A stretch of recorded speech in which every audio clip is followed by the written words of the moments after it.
ربي من كل ذنب وأتوب إليه لا حول ولا قوة إلا بالله العلي العظيم الحمد لله رب العالمين خالق السماوات والأرضين والصلاة والسلام على من أرسله الله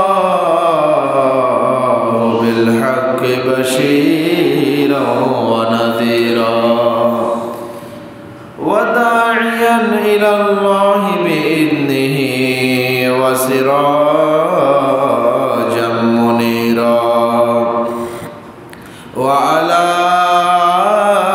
آله وأصحابه وأهل بيته وشهداء محبته وعلينا معهم أجمعين أما بعد فقد قال الله تعالى في شان حبيبه ومحبوبه ومعشوقه مخبرا وآمرا أعوذ بالله من الشيطان الرجيم بسم الله الرحمن الرحيم إن الله وملائكته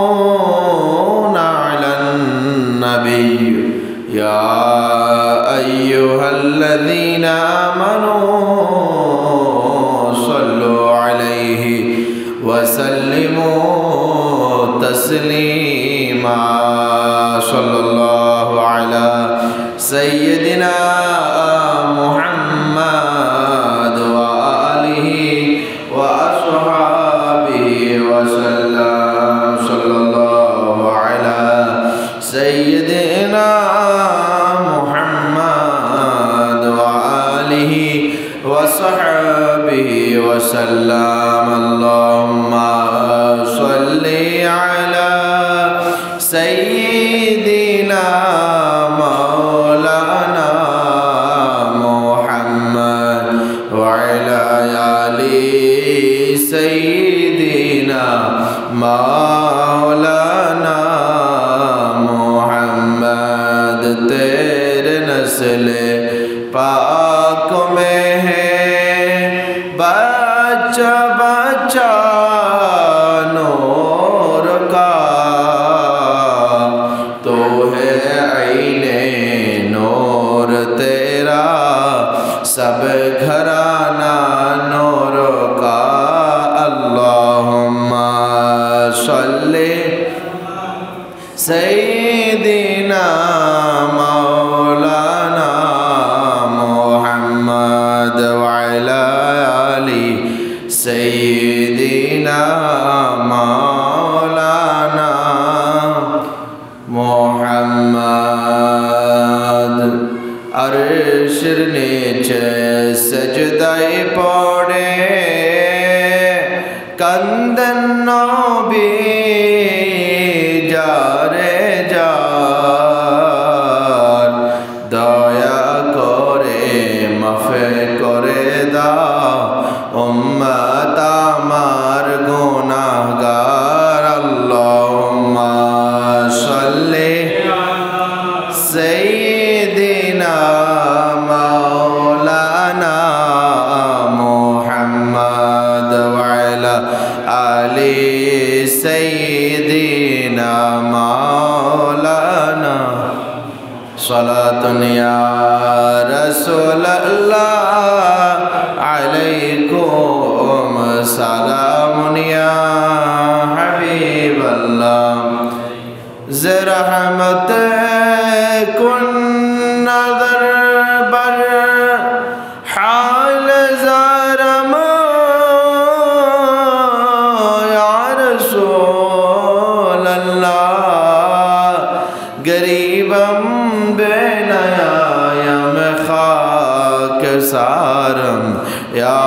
रसूल अल्लाह सलातन या रसूल अल्लाह अलैकुम सलामुन या बकार हैश हैरानम अग़्ज़नी या रसूल अल्लाह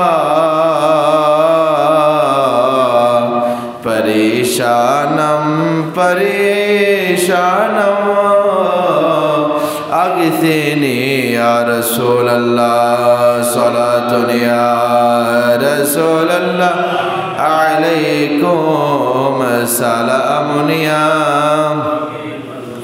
नदारम जुज़ तुमल जाए नदारम जुज़ तुमावाए नदारम जुज़ तुमल जाए नदारम जुज़ तुमावाए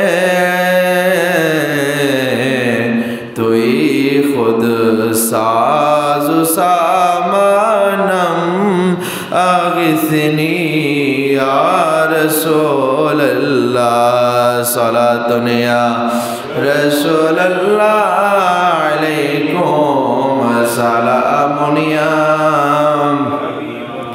खुदा के फज़ल से हम पर है छाया गौसे आज़म का खुदा के फज़ल से हम पर है साया गौसे आज़म का हमें दोनों जहाँ में है सहारा गौसे आज़म का मुरीद लाका तखफ कह कर तसल्ली दी गुलामों को मुरीद ला तखफ कह कर तसल्ली दी गुलामों का दी गुलामों को क़यामत तक रहे बेखौफ बंदा गौसे आज़म का क़यामत तक रहे बेखौफ बंदा गौसे आज़म का। मोहतरमुल मक़ाम दिल मजद वाल इहतिशाम सम्मानित मुसल्लिन किराम पर्दानशीन मा ও বোনেরা রাহিমানি ও রাহিমাকুমুল্লাহ আসসালামু আলাইকুম ওয়া রাহমাতুল্লাহি ওয়া বারাকাতুহু। মহামনিব আল্লাহ জাল্লা ওয়া আলার মজদুহুর আলিশান দরবারে অসংখ্য অগণিত শুকরিয়ার সিজদা আদায় করি যে মহান রব্বুল আলামিন খালিকুস সামাওয়াত ওয়াল আরদিন আমাদেরকে দয়া করে মেহেরবানি করে বড় দয়া করে পবিত্র রবিউস সানি শরীফের প্রথম জুমায় ঐতিহ্যবাহী হযরত ওয়াইসুল করণী রহমতুল্লাহ আলাই জামে মসজিদে এসে বসে জুমার নামাজ আদায়ের প্রারম্ভে পবিত্র কোরআন ও হাদিসের আলোচনা শ্রবণ করার তৌফিক দান করছেন। সেই মনিবের দরবারে অন্তরস্থল থেকে মোহাব্বতের আওয়াজে বলি আলহামদুলিল্লাহ। কোটি কোটি দরুদ সালামের হাদিয়া নসরানা পেশ করছি আকা মৌলা রহমতুল্লিল আলামিন রাহাতুল আশিকিন মুরাদুল মুস্তাকিন শামসুল আরিফিন সিরাজুল সালিকিন মিসবাহুল মুকররবিন মুহিব্বিল ফুকরাই ওয়াল গুরবাই ওয়াল মাসাকিন সয়্যাহ লা মকা বাঈস কওল মকা সাহিব আলম নশা রাজদার মাওহা শাহিদ মাতগা रसूल अकरम नूर मुजस्सम सुल्तान बकरीना साहिब मुअत्तर पसीना फैज़ गंजीना शहनशाह नबुव्वत आफताब रिसालत ताजदार ख़त्म नबुव्वत जलवाए सुबह अज़ल नूर ज़ात लम यज़ल मासूम आमिना अहमद मुजतबा मोहम्मद मुस्तफ़ा सल्लल्लाहु अलैहि वसल्लम नूर चरणे।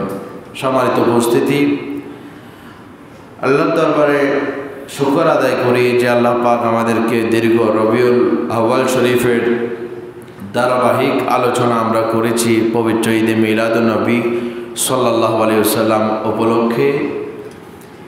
রবিউল সানি শরীফ, আজকে আমি যে বিষয়ে আপনাদের সম্মুখে আলোচনা করার নিয়ত করেছি, যে রবিউল সানি শরীফ যে হাস্তির জন্য, যে হাস্তির নামে, যার কারণে যে হাস্তির অবদান এই বিশ্বজগতের মধ্যে অনন্য, যাকে আমরা সকলে চিনি বড় পীর আব্দুল কাদের জিলানী, শাহিন শাহে বাগদাদ, হুজুর গৌসে আজম রাদিয়াল্লাহু তাআলা আনহু নামে।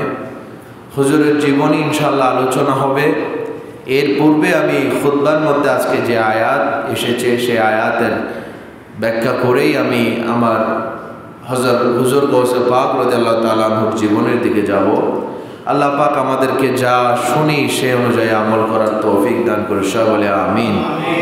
পবিত্র কোরআনের রব্বুল আলামিন ইরশাদ করেন, আউযু বিল্লাহি মিনাশ শাইতানির রাজীম, বিসমিল্লাহির রহমানির রহিম, ওয়া ইযা সাআলাকা ইবাদি আন্নি ফাইন্নি করিব উজিবু দাওয়াতাদ দাঈ ইযা দাআনি ফালইস্তাজিবু লি ওয়াল ইউমিনু বি লাআল্লাহুম ইয়ারশুদুন। সাদাকাল্লাহু মাওলানাল আযীম ওয়া সাদাকা রাসূলুহুন নাবিয়ুল হাবিবুল আমিনুল মাকিনুল করিম। অত্র আয়াত আল্লাহ পাক ইরশাদ করেন যে ওয়া ইযা, আর যখন, সাআলাকা, ইয়া রাসূলুল্লাহ আপনার কাছে জানতে চাইবে, ইবাদি আমার বান্দারা, আমার বান্দারা যখন আপনি রাসূলের দরবারে গিয়ে জিজ্ঞেস করবে, জানতে চাইবে, আন্নি আমি আল্লাহর ব্যাপারে, আমি আল্লাহর ব্যাপারে যখন আমার বান্দারা আপনার কাছে জানতে চাইবে, তো কি করবেন?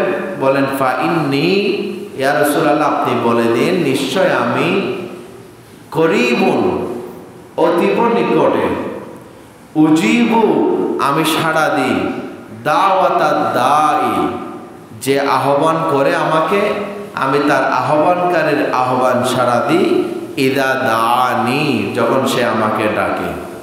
সুবহানাল্লাহ। ফালইস্তাজিবু লি, এবং তারা যেন আমার হুকুম মেনে নেয়, ওয়াল ইউমিনু বি আমি আল্লাহর প্রতি বিশ্বাস স্থাপন করে, লাআল্লাহুম ইয়ারশুদুন যেন তারা সঠিক পথ পায়। উচ্চ আওয়াজ বলে আলহামদুলিল্লাহ। উক্ত আয়াতের দিকে আমরা যদি নজর দিই, অসংখ্য নোক্তা, অসংখ্য মর্মার্থ রাজ রহস্য ঘিরে এই আয়াত। শুরুতে আল্লাহ স্পষ্টই আয়াতের মধ্যেই একটু ইশারা দিয়ে দিয়েছেন। আল্লাহ বলছেন, যখন ইয়া রাসূলুল্লাহ আমি আল্লাহর ব্যাপারে জানতে চাইবে কোনো ফেরেশতার কাছে, মানুষের কাছে, কার কাছে? আপনার কাছে। মানে আমি আল্লাহ তাআলা এই আয়াতে এটাই বুঝিয়ে দিয়েছেন যে আমি আল্লাহর পরিচয় যদি তোমরা জানতে চাও, আমি আল্লাহ কোথায় আছে, আমি আল্লাহর পরিচয়, আমি আল্লাহর ব্যাপারে যদি কেউ জানতে চায়, কোনো ফেরেশতার কাছে জানা যাবে না, কোনো মানব দানবের কাছে জানা যাবে না, ইয়া রাসূলুল্লাহ আপনি রাসূলের দরবারে আসতে হবে। সুবহানাল্লাহ। এটাই প্রথম আমাদের নোক্তা। ওয়াইদা সালাকা মানে আমি যদি আল্লাহকে জানতে চাই, আল্লাহ কেমন, আল্লাহর কি করেন, আল্লাহর কাজ কি, আল্লাহর আকৃতি আছে কি না, এই ধরনের আমার যখন আল্লাহর ব্যাপারে জানার অসীম আগ্রহ থাকবে, বলে তুমি যদি আল্লাহকে জানার আগ্রহে তুমি যদি দুনিয়াবি বই পুস্তক খুলে গবেষণা করতে যাও, আল্লাহ কোথায়, আল্লাহর পরিচয়, দুনিয়াবি কোনো গাইডলাইন যদি তুমি চাও, তুমি এটার মাধ্যমে তুমি পথভ্রষ্ট হয়ে যাবে। আল্লাহ ইশারা দিয়ে দিয়েছেন, বলে ওয়াইদা সালাকা, আমি আল্লাহর পরিচয় যথাযথভাবে যদি কেউ জানতে চায়, ইয়া রাসূলুল্লাহ আপনার দরবারে আসতে হবে। সুবহানাল্লাহ। সেজন্য ইমাম আলা হযরত আজিমুল বরকত পরওয়ানায়ে শামে রিসালত মুজাদ্দিদ দ্বীন মিল্লত ইমাম আহমদ রাজা খান ফাজিলে বেরেলভী রহমতুল্লাহ আলাইহি বলছেন, বখুদা खुदा का यही है दर, नहीं और कोई मफर मकर।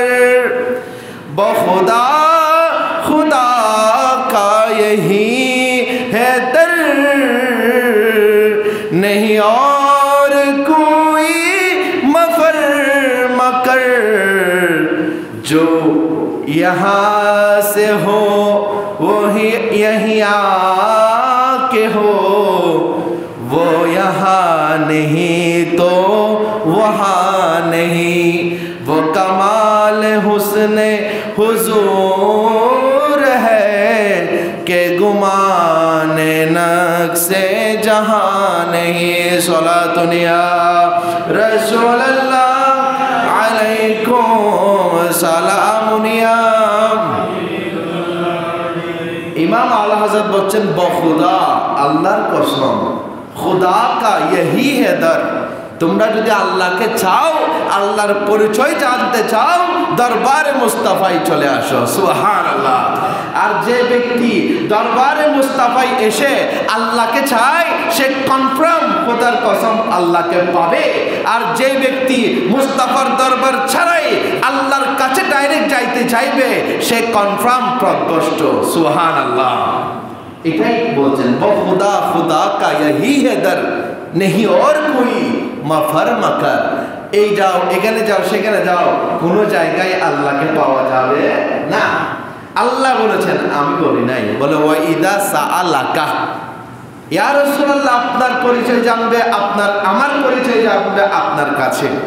কারণ আমি আল্লাহ এই পৃথিবীর জমিনের মধ্যে 1,24,000 মতান্তরে 3,36,000 পয়গম্বর আম্বিয়াদের নবীগণকে এই ধরাধামে পাঠিয়েছি। কাউকে হাবিবুল্লাহর মকামে আমি দিই নাই। সুবহানাল্লাহ।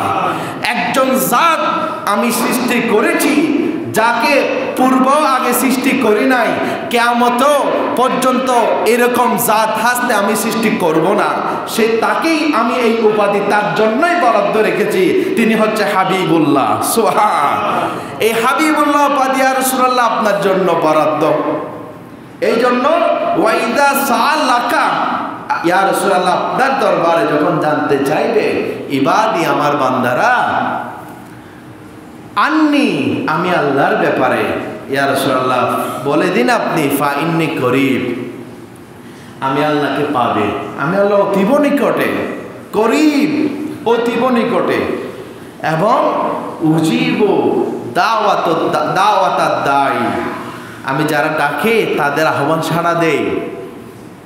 বান্দা বর্তমান কিছু যখন বিপদে পড়ে, মুসিবতে চলে আসে, বান্দা মনে করে বলে, আল্লাহ আমাকে সব সময় বিপদে রাখেন, বান্দা আল্লাহ আমাকে সব সময় অখুশিতে রাখেন। অথচ আপনাকে আল্লাহ এমন একটা মকাম দিতে চান, এই জন্য যাকে আল্লাহ কোনো মকাম দিতে চান তাকে আল্লাহ পরীক্ষার জন্য বরাদ্দ করে নেন। সুবহানাল্লাহ। এই পরীক্ষা কি? পরীক্ষা আপনার ইমতিহান শুরু হয়ে যাবে।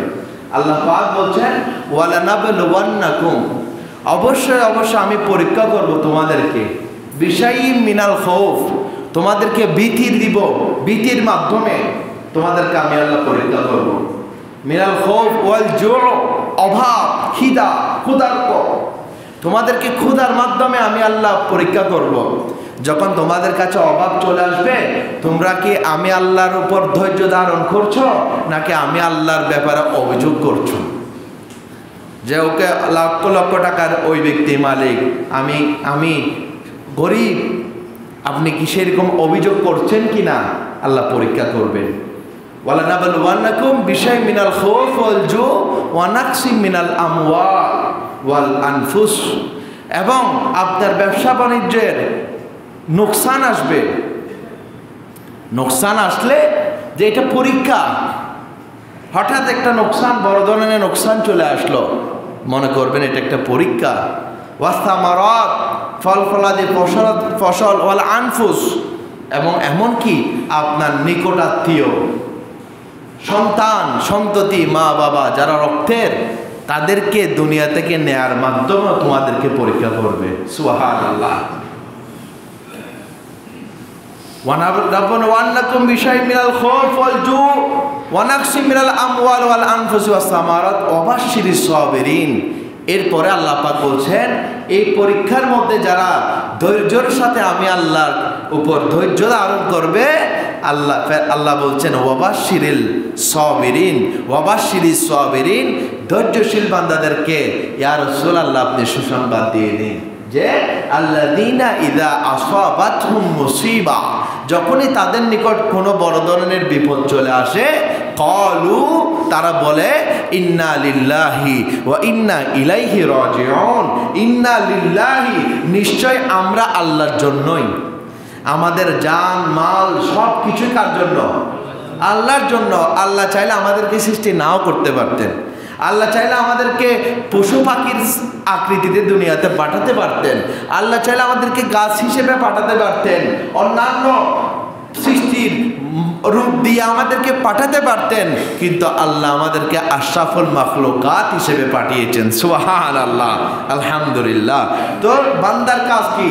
বলে যখনই বিপদ আসবে তোমরা সমুচ্চ স্বরে বলবে, ক্বালু, ধৈর্যশীল বান্দারা বলবে ইন্না লিল্লাহি, নিশ্চয় আমরা সকলেই মানুষ মারা গেলে কি বলি?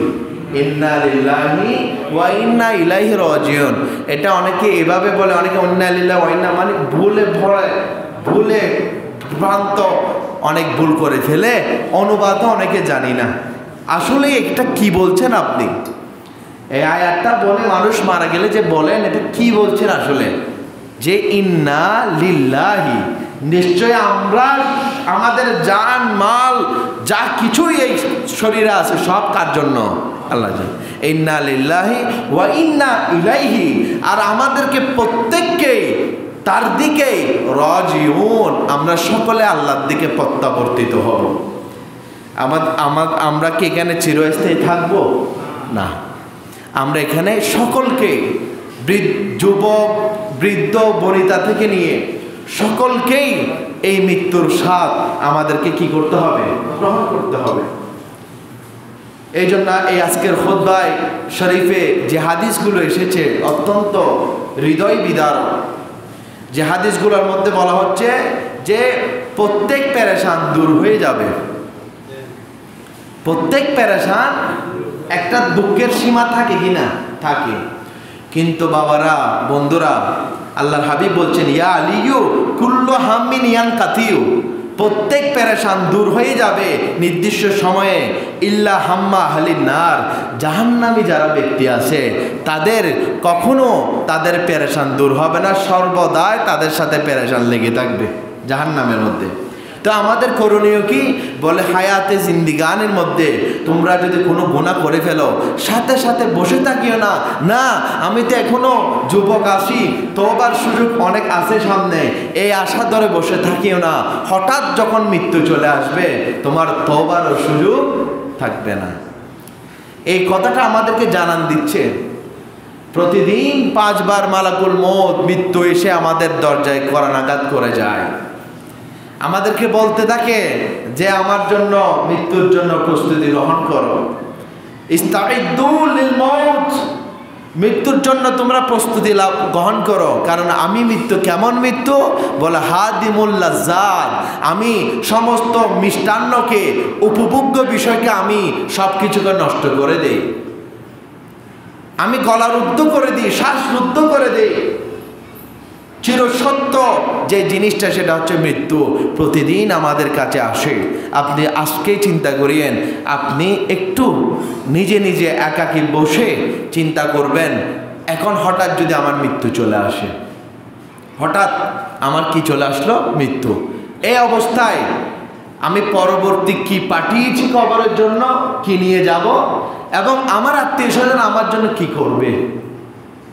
যখন এই কথাটা একটু চিন্তা করবেন, আপনার অনিচ্ছা সত্ত্বেও চোখের পানি চলে আসবে, আপনার চোখের পানি আসবে, এবং আপনার সেটাই চিন্তাটাই, এই মৃত্যুর চিন্তাটাই আপনার এই যে রূঢ় কল্প শক্ত যেই আপনার অন্তর, এটাকে নরম করে ফেলবে। অন্য কোনো জিনিস কলব নরম হয় না, কসওয়ায়ে কল্প। অনেক মানুষের কলব শক্ত, চোখের পানি আসে না। আল্লাহ রসুল ওষুধ দিয়েছে। রসুল পাক সাল্লাল্লাহু আলাইহি ওয়াসাল্লাম ইরশাদ করেন যে অন্তরকে যদি নরম করতে চাও, কাসরাতু যিকরিল মউত, মৃত্যুকে বেশি বেশি স্মরণ করো। সুবহানাল্লাহ। তো আজকে আপনারা চিন্তা করবেন একাকিত্বে বসে, যে আজকে যদি এখনই আমার মৃত্যু আসে যায়, আমার পরিবার আমার জন্য কি করবে, আর আমি কি নিয়ে যাব।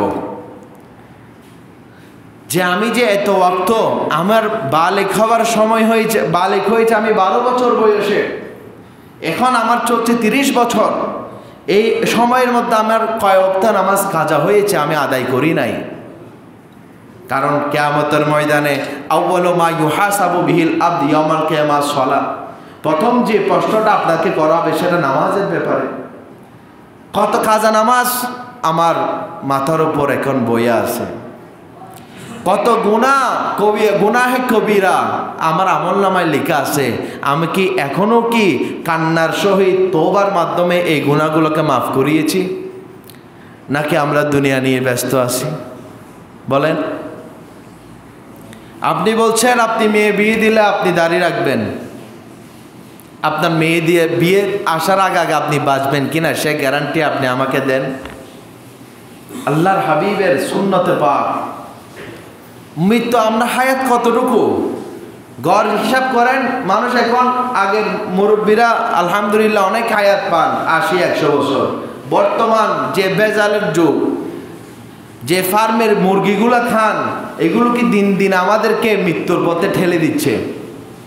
সব কিছু ভেজাল, ভেজালের মানে সর্বোচ্চ পর্যায়ের ভেজাল আমরা খাই, গ্রহণ করি। এই জন্য আমাদের হায়াত ফুরাচ্ছে। এবং 60-65 মধ্যে মানুষ, অতি অসংখ্য মানুষ, শতকরা 80 60-70-এর মধ্যে মারা যাচ্ছে। আপনারা দেখেন আগের মুরব্বীরা হায়াত বেশি, কেন? তারা নির্ভেজাল খাবার খেয়েছেন, তারা কাজ করেছেন। এখন তো আমরা খাওয়ার পর আমরা হাঁটতে পারি না। আমাদের শরীরের যে খাওয়ার যেগুলো ঘামের মাধ্যমে এগুলো খাওয়ার হজম হওয়া, শরীর ঠিক থাকার জন্য যে হাঁটতে হয়, কাজ করতে হয়, এই কর্মটা তো নয়। একটা মোবাইল আমাদেরকে সব কিছু থেকে এমনভাবে আমাদেরকে মৃত্যুর পথে নিয়ে যাচ্ছে। এই জন্য আমরা হাঁটি না, আমাদের বিভিন্ন রোগে আক্রান্ত আমরা। তো এই মৃত্যু তো আমাদের বেশি নাই, হায়াত বেশি নাই। তা আপনি মৃত্যুর জন্য কবরে যে যাবেন, আল্লাহর হাবিবকে অন্তত দাড়ি মোবারক দেখে, ইয়া রাসূলুল্লাহ আমি আপনার সুন্নাহটা রেখেছি, আপনার সুন্নাহটা আমি রেখেছি ইয়া রাসূলুল্লাহ, এটার উসিলাতে হয়তো আপনি মাফ হয়ে যেতে পারেন। এটার উসিলাতে আল্লাহ বলছে, আল্লাহর হাবিব বলছে, আমার উম্মত এই যুগের পরিক্রমায় যেখানে ঈমান রাখা অতীব কঠিন, ওই সময়ের মধ্যে আমার এই উম্মত নিজের সাথে পরিবার বলছে, মা বাবা বলছে দাড়ি রাখিস না, বিবি বলছে দাড়ি রাখিস না, মানুষ, এলাকার মানুষ বলছে এখনো বয়স হয় নাই, বিয়ে হয় না, দাড়ি রাখিস না। এই চরম পর্যায়ে ঈমানের সাথে আমি জিহাদ করে, শয়তানের সাথে জিহাদ করে আমি ইয়া রাসূলুল্লাহ আপনার দাড়ি মোবারক এই সুন্নাহটা আমি রেখেছি। আল্লাহর হাবিব বলছেন, আল্লাহর হাবিব এই দাড়ির উসিলায় তো আপনার সুপারিশ হয়ে যেতে পারে। সুবহানাল্লাহ। কারণ এই ফেতনার জমানায়, ফেতনার মধ্যে যদি একটা সুন্নতকে যদি শক্তভাবে আপনি আঁকড়ে ধরতে পারেন, দাড়ির মতো সুন্নতকে যদি আঁকড়ে ধরতে পারেন, আল্লাহর হাবিব সরওয়ারে কায়নাত সাল্লাল্লাহু আলাইহি ওয়াসাল্লাম ইরশাদ করেন, বলছেন তাকে 100 শহীদের সওয়াব তার আমলনামার মধ্যে লিপিবদ্ধ হতে থাকবে। সুবহানাল্লাহ। দাড়ি রাখলে দাড়ির মতো রাখতে হবে, এক মুষ্টি দাড়ি রাখতে হবে। যেটা সুন্নাহ হানাফি মাযহাব মতে অনেকে দাড়ি রাখে। যুব সমাজ ইহুদি নাসারাদের এত অনুসরণ, এমনভাবে নিমত্ত হয়েছে, তারা নিমগ্ন, যেটা পাশ্চাত্যের কালচার, ইহুদি নাসারাদের কালচার, যেটা আল্লাহ রসুল ভবিষ্যৎবাণী করেছেন যে লাতাত্তাবিউন্না সুনানা মান ক্বাবলাকুম শিবিরাম বিশিবিরিন জিরাআম বিজিরাইন, অবশ্যই তোমরা ইহুদি নাসারাদেরকে অনুসরণ করবে গজে গজে, একেবারে শিবির শিবির, এক গজ এক হাত এক হাত, অর্থাৎ এমনভাবে তোমরা ইহুদি নাসারাদেরকে অন্ধ অনুসরণ করতে থাকবে, যার ফল আমরা আজকে দেখতে পাই। রসুল করিম সাল্লাল্লাহু আলাইহি ওয়াসাল্লামের ভবিষ্যৎবাণী আমাদের চোখের মাঝে ভেসে যায়, বেশি উঠতেছে। বর্তমান যুবক সমাজ দাড়ির কাটিং দেখে ইহুদি নাসারা পর্যন্ত লজ্জা পায়। আল্লামা ডক্টর ইকবাল কলন্দর লাহোর রহমতুল্লাহ বলছেন, ये मुसलमान जिसे देखकर शर्माए यहूद वल हुनूद, হুনুদ হিন্দু ইহুদি খ্রিস্টানরা পর্যন্ত মুসলমানদের এই কর্মকাণ্ডগুলো দেখে লজ্জাবোধ করতেছে, তারা লজ্জা পাচ্ছে। আজকে আমরা যে নিয়ামত, যারা অনেকে দাড়ি ওঠে না, যে অনেক মন ক্ষুণ্ণ, দাড়িটা উঠতো, চাপ দাড়ি উঠতো, একটু সুন্দর করে রাখতাম, সে টেনশনে দুই একটা দাড়ি আছে তাও রেখে দিয়েছে, মানে টেনশনে যে আল্লাহর নিয়ামত কত বড় দাড়ি।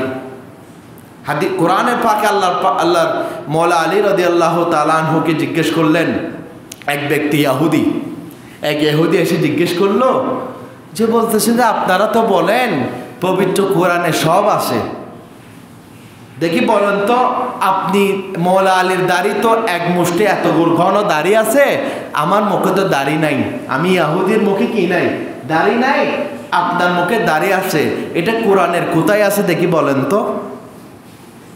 মওলা আলী রাদিয়াল্লাহু তাআলা আনহু সাথেই জবাব বলে, হ্যাঁ এটা কোরআনে আছে, আমার মুখে দাড়ি থাকবে তোমার মুখে দাড়ি থাকবে না, সেটাও প্রমাণ আছে কোরআনে। বলে কিভাবে? বলে কোরআন বলতেছে আল বালাদুত তাইয়্যিবু ইয়াখরুজু নাবাতুহু ওয়াল্লাযী খাবুসা লা ইয়াখরুজু ইল্লা নাকিদা। সুবহানাল্লাহ। বলছে যেটা, যে মাটি জমিনটা উর্বর সেখানে ফসল ফলানো যায় কিনা, ফসল উঠে, আর যেই জমিনটা অনুর্বর মরুভূমি, যেখানে পানি হাজার হাজার লিটার পানি ঢাললেও যেখানে গাছ উঠে না, সেখানে তো গাছ উঠবে না, ফসল ফলাবে না। বলে এই আয়াতে বলতেছে যে যারা মুমিন তাদের পেহচান, তাদের আলামত হচ্ছে দাড়ি রাখা। সুবহানাল্লাহ। যারা কাফের, যারা মুশরিক, যারা ফাসিক, তাদের যারা অনুর্বর জায়গা, তাদের মুখে দাড়ি পাবে না। আমার ভাইরা, কেউ গুসা হবেন না, এটা আমি সামগ্রিকভাবে আলোচনা করছি, আপনি চিন্তা করেন, পবিত্র কোরআনকে সামনে রাখেন, এটা নিয়ে যান কবরে। হঠাৎ তো মৃত্যু, আমরা সবসময় তো মৃত্যুর জন্য আছি। কখন বিয়ে করবেন, ঘরের মা মানা করতেছে, বাবা একেবারে দাড়ি রাখিস না, এখনো বিয়ে হয় নাই, স্ত্রী বিয়ে করছে দাড়ি রাখেন না, দাড়ি রাখা স্বামী আমি পছন্দ করি না, এই বিয়ের বউয়ের কথা শুনে আপনি দাড়ি কেটে ফেলতেছেন। আল্লাহর হাবিব বলছেন লা তাআতা লিমাখলুকিন লিমাসিয়াতিল্লাহ ফি মাসিয়াতিল্লাহ, আল্লাহর অবাধ্যতায় কোনো মাখলুকের কথা আদেশ মানা জায়েজ নাই। মাখলুক মা বাবার আদেশ কখন মানা যাবে? বলে যদি কোরআন হাদিস সম্মত হয়, কোরআন হাদিসের পক্ষে হয়। আর কোরআন হাদিস বিরোধী যদি মা বাবা কথা বলে, মা বাবার কথাও মানা জায়েজ নাই। তো এই বর্তমান এই ফেতনার মধ্যে যদি এই দাড়ির মতো নিয়ামত পান, কত জায়গায় যে আপনি সম্মানিত হবেন, ভূষিত হবেন, আপনি কল্পনাতীত। বিভিন্ন জায়গায় আপনি হাঁটতে কেউ একটা সালামও পান না, যখন দেখেন আল্লাহর রসুলের সুন্নাতটা রাখবেন, আপনি আলেম না, একটা পাঞ্জাবি টুপি পরবেন, রাস্তায় দেখবেন যে ঘর থেকে বের হয়ে দোকান পর্যন্ত যাইতে যাইতে আপনার পকেট 3-4 পকেটটা সালামের তে পরিপূর্ণ হয়ে যাবে, রাখার জায়গা পাবেন না পকেটে, এতগুলো সালাম পাবেন, কিন্তু কি নয়, আলেম নয়। তখন আপনাকে অনেকেই না বুঝে বলবে, ও হুজুর আপনি কিন্তু হুজুর না, কিন্তু এই সম্মানের এই হুজুর বলবে আপনাকে অনেকে, এই হুজুর, সুফি সাহেব। এগুলো আল্লাহ রসুলের পক্ষ থেকে এই সম্মানগুলো পাবে কিসের মাধ্যমে? এ দাড়ি মোবারক, অত্যন্ত নিয়ামত।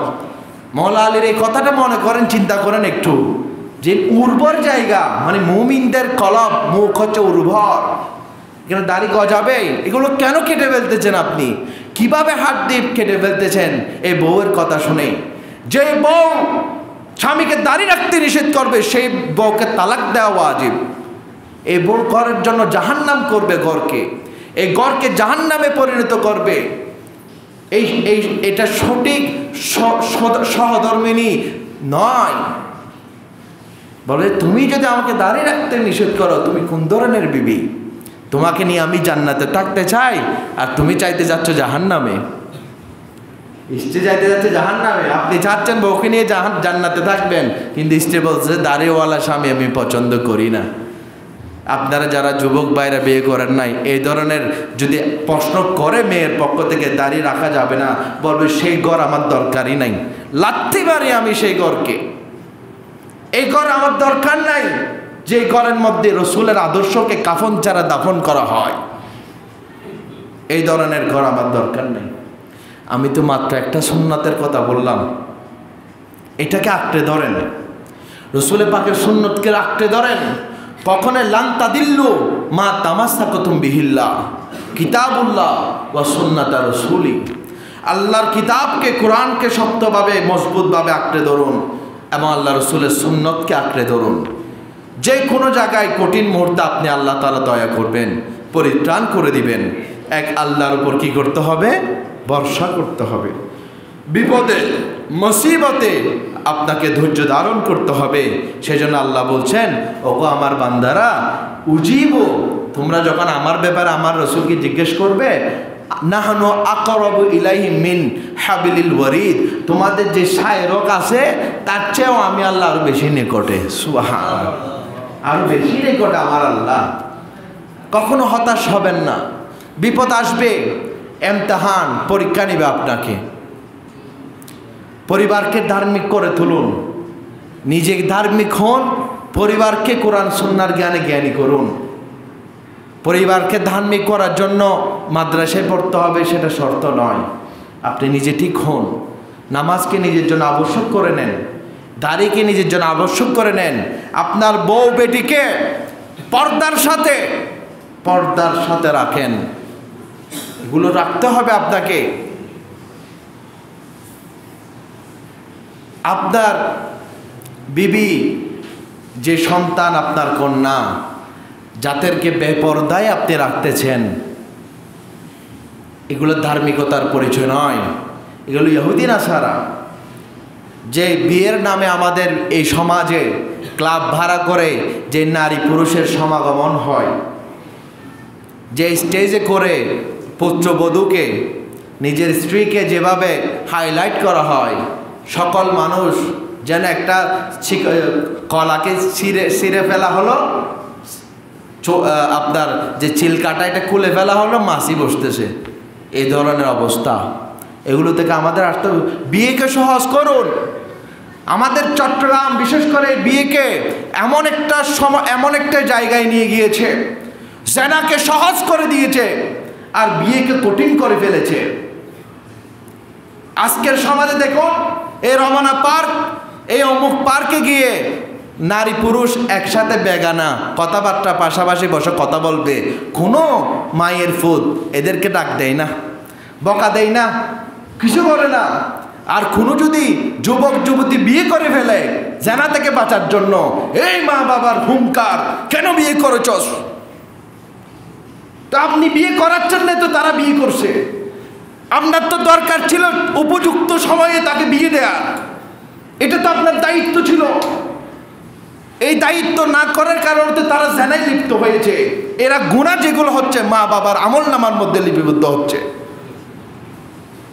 আজকে দেখেন বিয়ের কথা উঠবে, এই ছাপ দিবে ছেলের পক্ষ থেকে যৌতুকের, মেয়ের পক্ষ থেকে মহারানার।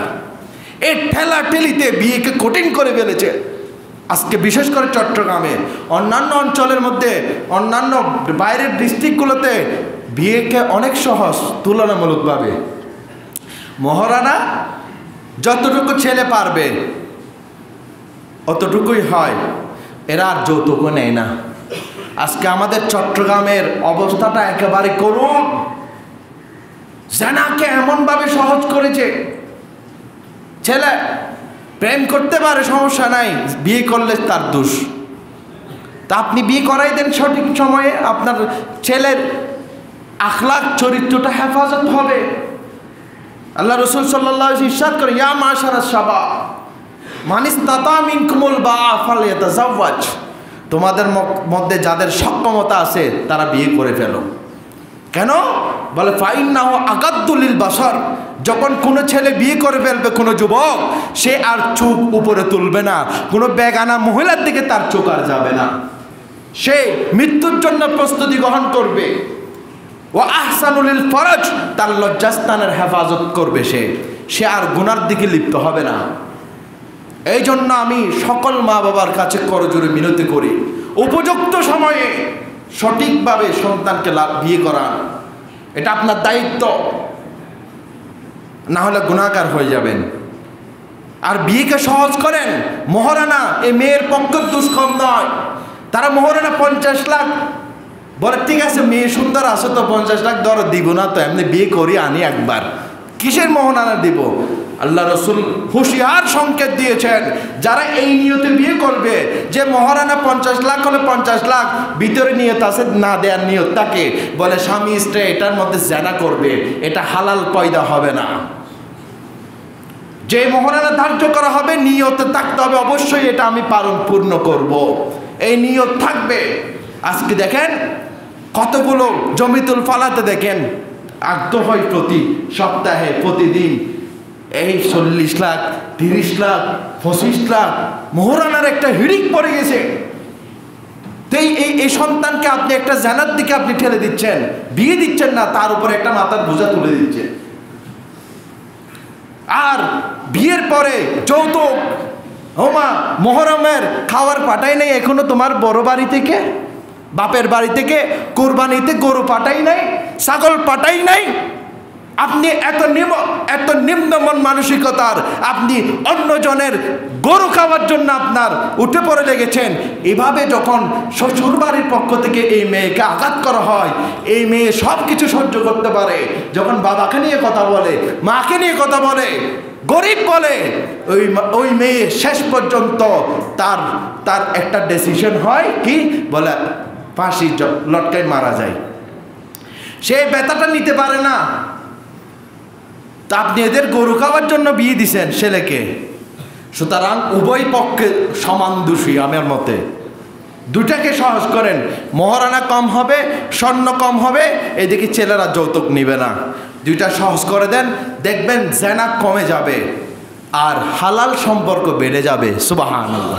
আল্লাহ পাক আমাদের সকলকে কবুল করুক, আমিন। ওয়া আখিরু দাওয়ানা আলহামদুলিল্লাহি রাব্বিল আলামিন। প্রত্যেকে 4 রাকাত কবলা জমা আদায় করুন।